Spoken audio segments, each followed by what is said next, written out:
You've probably heard the Nativity story 100 times, right? But what happens if we look past the stained glass windows and see it for what it is? It's actually this incredibly human story, packed with moments of amazing connection and some pretty serious misunderstandings. So let's take a closer look. And that's the big question we're digging into today. We're going to take this ancient story and view it through a totally modern lens, one that helps us understand the hidden feelings and needs that are really driving the conversation. So the tool we're going to use is called nonviolent communication, or NVC. It's really just a way to get to the heart of what's going on when we talk to each other. It has 4 simple steps. First, you make an observation, just the facts, no judgment. Second, you name the feeling that comes up for you. Third, and this is the key, you connect that feeling to a universal human need, things like safety or understanding. And finally, you make a clear request. Let's see how this framework brings the Nativity story to life. All right, let's put this into practice. We're starting in the fields outside Bethlehem with the shepherds for the first big conversation of the story, a message from the divine to us humans. Okay, so picture this. You're out in a field, it's dark, and boom, an angel appears. The text is crystal clear on the emotional reaction here. They were absolutely terrified. In our NVC model, that's the core feeling we have to pay attention to. Now, this is what's so brilliant. What's the very first thing the angel does? Before the big news, before any explanation, the angel speaks directly to the feeling in the air. Do not be afraid. I mean, this is just a masterclass in connecting with someone before you try to give them information. And if we break it down using that NVC model, it's just perfect. The angel starts by acknowledging the feeling, their terror. That one move instantly meets their unspoken need for safety and reassurance. And only then, once they feel safe, does the angel deliver the observation, the big news. Because that need was met, their fear completely transforms into action. It's amazing.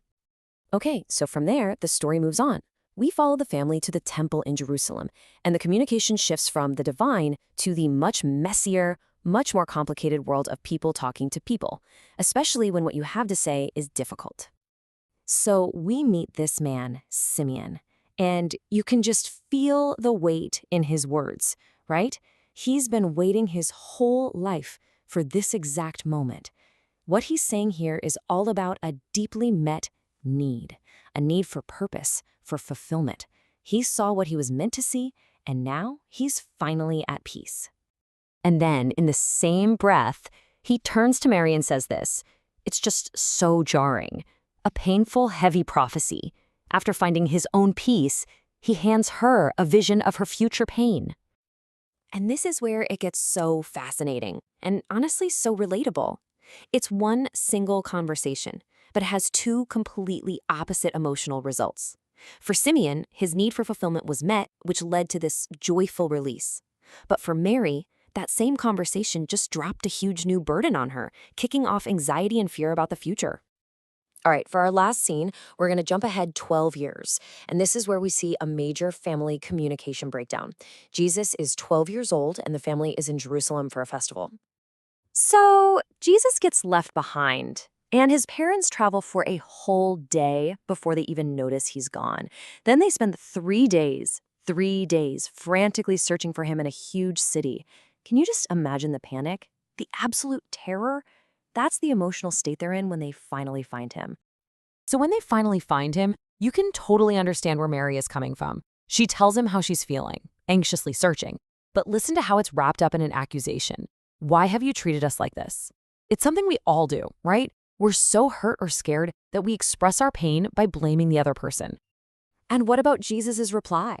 It's like he doesn't even hear her anxiety. He doesn't say, I'm sorry you were worried. He just responds from his own world, from his own purpose. He's talking about his need to be understood, but he's completely missing her need for reassurance. And this table, well, it really lays out the whole problem. They are talking right past each other. Mary's real unspoken need is just to know he's safe. But Jesus' unspoken need is for his parents to understand who he is. They're not even arguing about the same thing. It's a classic collision of unmet needs. So what happens? Exactly what you'd expect. The text says it right here. Total communication failure. Neither one felt heard. Neither one felt understood. It's a tough moment, but it's also a deeply, deeply human and relatable one. Okay, so we've looked at the shepherds, Simeon in the temple, and this really intense family moment. What does it all add up to? Why does looking at this ancient story through this modern communication lens even matter for us? Well, there are a few huge takeaways. First, we saw this with the angel, right? Acknowledging how someone feels first is how you build trust. Second, just like with Mary and Jesus, our real fights are almost never about the thing we're yelling about. They're about unspoken needs hiding underneath. Third, what we say and what someone else hears can be two totally different realities, like Simeon and Mary.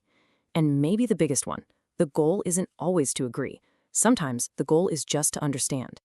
And that really leaves us with one last question to think about. For our own lives, how many of our arguments, our frustrations with the people we love, are actually about something deeper that we just haven't said out loud? Maybe the most powerful thing we can do is just to pause and ask, what do I really need right now? And maybe, just maybe, what do they?